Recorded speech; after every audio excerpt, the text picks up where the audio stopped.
دن کے وقت اگر آدمی کہے کہ سورج نظر نہیں آتا تو اس میں سورج کا کیا قصور ہے؟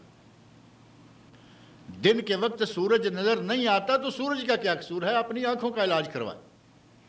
صحابہ کرام کے زمانے میں حدیث کی کتابیں مرتب ہونا شروع ہو گئی، اور جیسے جیسے وقت گزرتا گیا ان کی ترتیب اور ان کی تدوین جو ہے وہ بہتر سے بہتر شکل میں ہوتی گئی۔ آج صورتحال یہ ہے کہ آپ کے سامنے نبی صلی اللہ علیہ وسلم کی حیات طیبہ کا ایک ایک لمحہ موجود ہے۔ کوئی آدمی مسلمانوں میں سے ہو، حتیٰ کہ کوئی کافروں میں سے بھی کیوں نہ ہو، وہ اٹھ کے ایک انسان کی زندگی کے کسی شعبے کے بارے میں کہے کہ ان مسلمانوں کے نبی نے فلاں شعبے میں کوئی تعلیم نہیں دی، کوئی کسی شعبے پر انگلی نہیں رکھ سکتا۔ ہر اعتبار سے، ہر جگہ کے بارے میں، ہر موضوع کے بارے میں نبی اکرم صلی اللہ علیہ وسلم کی تعلیمات ہمارے سامنے موجود ہیں۔ اللہ رب العزت نے جب ہمارے لیے نمونہ بنانا تھا تو اس نمونے کو ہم تک پہنچانا بھی ضروری تھا۔ اگر اس نمونے کی تفصیلات ہم تک نہ آتی تو لقد کان لکم فی رسول اللہ اسوۃ حسنہ کا کوئی معنی نہیں رہتا تھا۔ ایک آدمی کو ہم جانتے نہیں، اس کی عادات اتوار کیا تھے، اخلاق کیا تھے، کھاتا کیسے تھا، پیتا کیسے تھا، سوتا کیسے تھا، اور دیگر جتنے بھی انسانی حوائج و ضروریات ہیں ان کے بارے میں اس کا کیا کردار رسول تھا، جب ہم جانتے نہیں تو اس کی پیروی اتباع کیا کر سکیں گے؟ اللہ رب العزت نے اس کے لیے صحابہ کرام کو ہمتیں عطا فرمائیں۔ باہر کا جتنا بھی دین کا حصہ ہے وہ صحابہ کرام نے بیان کیا، اور گھر کے اندر کا جتنا حصہ ہے وہ نبی صلی اللہ علیہ وسلم کی ازواج مطہرات نے بیان کر دیا۔ آپ کو تعجب ہوگا کہ نبی اکرم صلی اللہ علیہ وسلم کے نہانے تک کا ذکر حدیثوں میں موجود ہے یا نہیں؟ نبی اکرم صلی اللہ علیہ وسلم کے قضائے حاجت کے آداب حدیث کے اندر موجود ہیں یا نہیں؟ اس سے بڑھ کر کسی کی زندگی کا مکمل احاطہ اور نقشہ اور کیا ہو سکتا ہے؟ ٹائلٹ میں، حمام میں جا کر بیٹھنا کیسے ہے، جاتے ہوئے کیا کرنا ہے، نکلتے ہوئے کیا کرنا ہے، ہمارے پاس تو یہ تفصیلات بھی موجود ہیں۔ اور یہی ایک ایسا نکتہ ہے کہ ایک یہودی کے ہاتھ چڑھا تو اس نے کہا کہ آج میں مسلمانوں کی خبر لیتا ہوں۔ اسے پتہ چلا کہ مسلمانوں کا نبی جو ہے یہ تو بول و براز کا طریقہ بھی بتاتا ہے، یہ تو یہ بھی بتاتا ہے کہ حمام میں داخل ہو کر بیٹھنا کیسے ہے، اٹھنا کیسے ہے، اندر جاتے ہوئے کیا پڑھنا ہے، باہر آتے ہوئے کیا پڑھنا ہے، طریقہ کار کیا ہے۔ تو کسی صحابی سے کہتا ہے کہ میں نے سنا ہے ان صاحبکم یعلمکم حتی الخراء، میں نے سنا ہے کہ تمہارا نبی تو بول و براز بھی بتاتا ہے۔ اس کا اصل میں مقصد یہ ہے کہ یہ کام تو جانور بھی کر لیتے ہیں، انسان تو انسان ہے، جانور بھی کر لیتے ہیں۔ ایک اعتراض بنایا اور کہا کہ تمہارا نبی تو تمہیں بول و براز بھی بتاتا۔ صحابی نے کہا اللہ کی قسم ہے جب تک محمد رسول اللہ صلی اللہ علیہ وسلم نہیں آئے ہمیں صحیح طریقے سے بول و براز کا انداز بھی نہیں آتا تھا۔ آپ آئے تو آپ نے بتایا کہ اس کے آداب کیا ہیں، طریقہ کیا۔ گویا زندگی کا کوئی شعبہ، زندگی کا کوئی حصہ، انسان کی کوئی ضرورت ایسی نہیں ہے جس کے بارے میں تعلیمات موجود نہ ہوں۔ صحابہ کرام کی محنتیں، ہمارے یہاں عموماً زندگی کے دو حصے کر دیے جاتے ہیں۔ ایک حصہ کہتے ہیں جی ہماری زندگی لوگوں کے سامنے کھلی کتاب ہے، اور وہ حصہ کون سا ہوتا ہے؟ جس وقت ہمارا یہ لیڈر سٹیج کے اوپر بیٹھا ہوا ہے، وہ کہتا ہے ہماری زندگی کھلی کتاب ہے۔ اب آپ مجھے ہی لے لیں کہ میں لیڈر نہیں، آپ کا بھائی ہوں، لیکن میں یہاں بیٹھا ہوا کیا کر سکتا ہوں؟ اس گھنٹہ کے اندر میں کیا کر پاؤں گا؟ یہاں میں بیٹھ کے نہ سگریٹ پی سکتا ہوں، نہ شراب پی سکتا ہوں، نہ کچھ کر سکتا ہوں۔ میرا پتہ تو تب چلے گا کہ میرے گھر کی خلوت کی باتیں سامنے آئیں۔ میں گھر میں کیا کرتا ہوں، جب اکیلا اپنے دفتر میں ہوتا ہوں تب میں کیا کرتا ہوں۔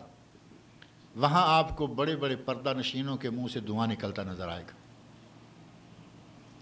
جو کبھی آپ کو سگریٹ پیتا نظر نہیں آتا وہ آپ کو اپنے گھر کے اندر، اپنے دفتروں کے اندر، اور کچھ اتنے مہربان ہیں وہ حمام میں جا کے سگریٹ پیتے۔ گھر میں بھی نہیں، دفتر میں بھی نہیں، کہیں ان کو جگہ نہیں ملتی، وہ پھر بڑی پاک صاف جگہ پہ جا کے سگریٹ دگلاتے۔ نبی اکرم صلی اللہ علیہ وسلم کی زندگی سٹیج کی زندگی ہمارے سامنے نہیں، سٹیج کی زندگی ممبر کے اوپر، نبی صلی اللہ علیہ وسلم کی زندگی صحابہ کرام کے اندر، اور نبی کی زندگی گھر کے اندر، غرفۃ النوم جو خاص بیڈ روم ہے، اس کی زندگی بھی ہمارے سامنے موجود ہے۔ سونے کا انداز آپ کو معلوم ہے نبی اکرم صلی اللہ علیہ وسلم کیسے سویا کرتے تھے؟ یہ کون بتا سکتا ہے؟ یہ گھر والی ہی بتا سکتی ہے نا۔ آپ کے رات کے سونے کا انداز موجود ہے کہ جب آپ سوتے تو کیسے سوتے تھے، کیسے سونا چاہیے؟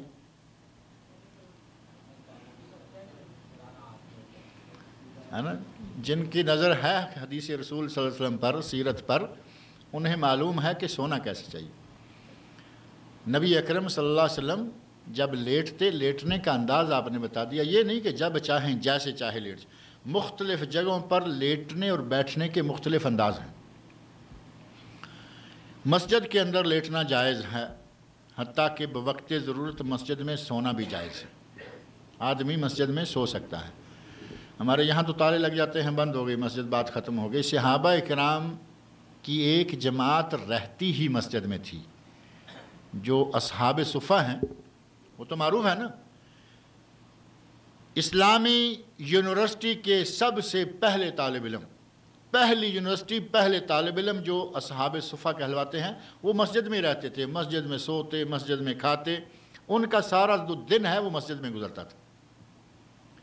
مسجد میں سونا جائز ہے بوقت ضرورت۔ اب یہ تو نہ ہو کہ کام چھوڑا اور مسجد میں اے سی چل رہا ہے، آ کے دوپہر مسجد میں سو رہے کیونکہ کام کی سائڈ کے قریب مسجد ہے، اس طرح نہیں، ضرورت ہے سو سکتے ہیں۔ اور مسجد میں کیسے سونا ہے؟ نبی اکرم صلی اللہ علیہ وسلم نے ہمیں یہ بھی بتا دیا، مسجد یا کھلی جگہ، یعنی ضروری نہیں کہ مسجد ہی ہو۔ یہاں اس حال میں کسی کو کہتے ہیں کہ یہاں سو جاؤ، کل چلے جانا، اب یہ حال ہے، کوئی وہاں سے آ سکتا ہے، کوئی یہاں سے آ سکتا ہے، کوئی ادھر سے آ سکتا ہے، یہاں آدمی لیٹتے وقت ایسے پاؤں پسار کے سو گیا۔ نبی اکرم صلی اللہ علیہ وسلم نے اس کے انداز ہمیں بتائے۔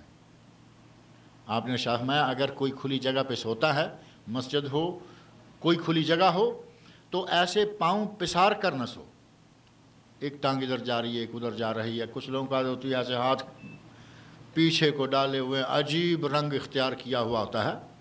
نبی اکرم صلی اللہ علیہ وسلم نے فرمایا کہ سوتے ہوئے بھی ادب آداب، آپ کو سوئے ہوئے بھی کوئی دیکھے تو آپ عجیب سے کوئی سپائڈر ٹائپ چیز نہ لگیں، انسان نظر آئے۔ اور وہ کیسے؟ آپ نے فرمایا جب آدمی سو جائے تو یہ ٹانگیں تو یہ دو ہی ہوں گی نا، کہا ان کو یوں اکٹھے اس طرح بھی نہ رکھو، اس طرح بھی نہ رکھو، بلکہ ایک ٹانگ کو دوسری کے اوپر چڑھا دو۔ آپ صرف سونے کے اس انداز پر تھوڑی سی توجہ دے کر دیکھیں۔ یہ سیرت کو وہ پہلو ہیں جن کو ہم پرواہ نہیں کرتے، ہمیں ان پہلوؤں پہ اتنی کوئی خاص دلچسپی نظر نہیں آتی۔ آپ صرف یہ سوچیں کہ ایک آدمی دھوتی باندھے ہوئے ہے، دھوتی تو ہمارے بہت سارے عوام کا لباس ہے یا نہیں؟ پاکستان، انڈیا، بنگلہ دیش، مولانا دھوتی، ایک کمپنی کا نام مولانا لنگی ہے، سوتے وقت خاص طور پر سارا دن چاہے پتلون پہنی ہوئی، سوتے ہوئے دھوتی باندھ لی۔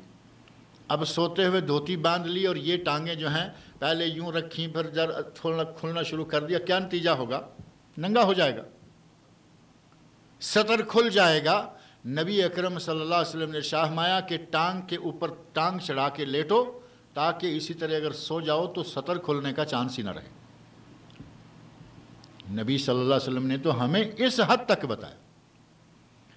کھلی جگہ میں سونا ہے یوں سو جاؤ، اور اگر کروٹ پر سونا ہے تو پھر بھی جدھر چاہے نہیں، بلکہ جیسا کہ ہمارے کچھ بھائیوں نے بتایا ہے کہ دائیں پہلو پہ، دائیں ہتھیلی پر، دائیں رخسار یہ رکھو اور سو جاؤ۔ ہمارے نبی کی زندگی تو اس طرح ایک ایک لمحہ، ایک ایک چیز، ایک ایک حرکت، تمام حرکات و سکنات ہم تک پہنچی ہوئی ہے۔ ضرورت کس چیز کی ہے اس وقت؟ کہ ہم مطالعہ کریں، نبی اکرم صلی اللہ علیہ وسلم کی زندگی کو سیکھیں۔ آپ کیا تھے، آپ کے اعمال کیا تھے، آپ کے اخلاق کیا تھے۔ اس کے برعکس ہم نے یہ سیکھ لیا ہے کہ اگر سال کے بعد کچھ جھنڈیاں لگا دیں، کچھ موم بتیاں وغیرہ جلا دیں اور 2 4 6 نعتیں پڑھ دیں اور تھوڑا سا کسی کو شربت پانی پلا دیں تو ہمارا سال نکل جائے گا۔ ہمارے یہاں عشق رسول یہی ہے۔ آپ کو 2-1 دنوں کے بعد یہ مناظر نظر آنا شروع ہو جائیں گے اخبارات میں، ہمارے پاکستان میں کیا، انڈیا میں کیا، عاشقان رسول جو ہیں وہ جشن نکالے ہوئے ہیں، نبی اکرم صلی اللہ علیہ وسلم کی ولادت کے دن خوشی منا رہے ہیں۔ یہ جو جشن نکال کر رہے ہیں، جلوس نکال رہے ہیں، جشن منا رہے ہیں، آپ فوٹو میں ان لوگوں کی وضاحت صرف دیکھ لیں، آپ کو پتہ چل جائے گا کہ یہ نبی کے کتنے پیارے ہیں، نبی کو کتنا چاہنے والے ہیں۔ صحابہ کرام جنہوں نے نبی صلی اللہ علیہ وسلم کی زندگی ہم تک پہنچائی، وہ چاہنے والے کس انداز کے تھے، میں 2-1 باتیں ان کی پہلے ذکر کر لوں، اور پھر اپنے جو ہمارے عاشقان رسول ہیں پھر ان کا نقشہ بھی میں آپ کے سامنے تھوڑا سا رکھ دوں گا۔ آج میرا موضوع تو کچھ اور تھا، لیکن بات چونکہ نبی اکرم صلی اللہ علیہ وسلم کی ولادت کا مہینہ ہے اور اتفاق سے یہ ہفتہ بھی ولادت کا ہی آ گیا ہے، تو میں چاہتا ہوں کہ اسی موضوع پہ تھوڑا سا بیٹھ کے بات کر لیں گے۔ مرکز والے یہ بھی کہہ رہے تھے کہ آپ نے 10 بجے سے پہلے ہمارا حال بھی خالی کرنا ہے، ہم نے لوگوں کو کھانا کھلانا، تو انشاءاللہ بیٹھیں گے آپ تھوڑا سا۔ بھوک تو نہیں لگی نا؟ کھانا ویسے یہیں آ جائے گا انشاءاللہ۔ نبی اکرم صلی اللہ علیہ وسلم کے چاہنے والوں نے، جن لوگوں کو صحیح معنوں میں محبان رسول کہا جا سکتا ہے، عاشقان رسول نہیں، کیونکہ وہ عاشق نہیں تھے۔ عشق کا لفظ تو اتنا گندا ہے، کبھی کسی نے کہا کہ میں اپنی ماں کا عاشق ہوں؟ کبھی سنا ہو؟ بیٹی کا عاشق ہوں، بہن کا عاشق ہوں؟ ظالموں، اپنے رشتہ داروں کے عاشق تو بنتے نہیں ہو، نبی اکرم صلی اللہ علیہ وسلم کے عشق کا ذکر۔ وہ لفظ جو لوگوں نے، گھٹیا قسم کے لوگوں نے اپنی فوش حرکات کے لیے استعمال کیا، وہ محمد رسول اللہ صلی اللہ علیہ وسلم کے ساتھ جڑ دیتے۔ قرآن کی کسی آیت میں، نبی صلی اللہ علیہ وسلم کی کسی حدیث میں، حتیٰ کہ صحابہ کرام کے آثار میں سے کہیں لفظ عشق کا وجود تک نہیں۔ اور ہمارے جب تک اپنے آپ کو عاشق رسول نہ شمار کریں یا اپنے لیے عشق کا لفظ استعمال نہ کریں، سکون ہی نہیں آتا۔ محبان رسول جو نبی صلی اللہ علیہ وسلم کی آنکھ کے اشارے کے منتظر رہتے تھے کہ آپ کوئی ہمیں حکم دیں، ہم اس کو بجا لائیں، ان کی 2-1 مثالیں آپ اپنے سامنے رکھ کے دیکھ لیں۔ نبی اکرم صلی اللہ علیہ وسلم مدینہ منورہ سے مکہ کی طرف تشریف لایا کرتے تھے۔ آپ کا تو اپنا شہر تھا مکہ، وہاں آپ پیدا ہوئے، وہیں پلے بڑے، جوان ہوئے، وہیں نبوت ملی 40 سال کی عمر میں، اور وہیں 13 سال نبوت کے بعد جو مشکل وقت تھا وہ بھی گزارا، اور اس کے بعد آپ 10 سال کے لیے مدینہ منورہ گئے۔ مدینہ منورہ سے واپسی پر نبی اکرم صلی اللہ علیہ وسلم جب مکہ آتے تو راستے میں ایک جگہ حضرت عبداللہ بن عمر رضی اللہ عنہما، صحابی ہیں، حضرت عمر فاروق رضی اللہ عنہ کے بیٹے، معروف صحابی، راستے میں آتے آتے اپنے غلام کو کہتے ہیں کہ سواری کو ذرا روکو تو صحیح۔ سواری کو روکا گیا، اترے، ایک جگہ بیٹھے، اٹھے اور غلام کو کہا کہ سواری لے چلو۔ اب اونٹ کو یہاں کھڑا کیا جائے، ایک آدمی اتر کر یہاں نیچے بیٹھے اور جو غلام ہے وہ اونٹ کے اوپر ہی ہے، تو وہ دیکھ سکتا ہے کہ یہاں کچھ ہوا تو نہیں، کوئی بول و براز، کوئی ایسی حاجت تو یہاں ہوئی نہیں، تو یہ صاحب کیوں اترے تھے، کیوں یہاں بیٹھے تھے؟ جب کہا کہ چلیں تو غلام کہتا ہے کہ حضرت آپ نے کیا کیا ہے؟ کچھ کیا تو ہے نہیں۔ ان کا مطلب تھا کہ شاید کوئی حاجت کرنی ہے، پیشاب کریں گے، بول و براز کی کوئی حاجت۔ کہا یہاں تو کوئی علامت، کوئی نشان نہیں نظر آتا، آپ نے کیا کیا؟ حضرت عبداللہ بن عمر رضی اللہ عنہ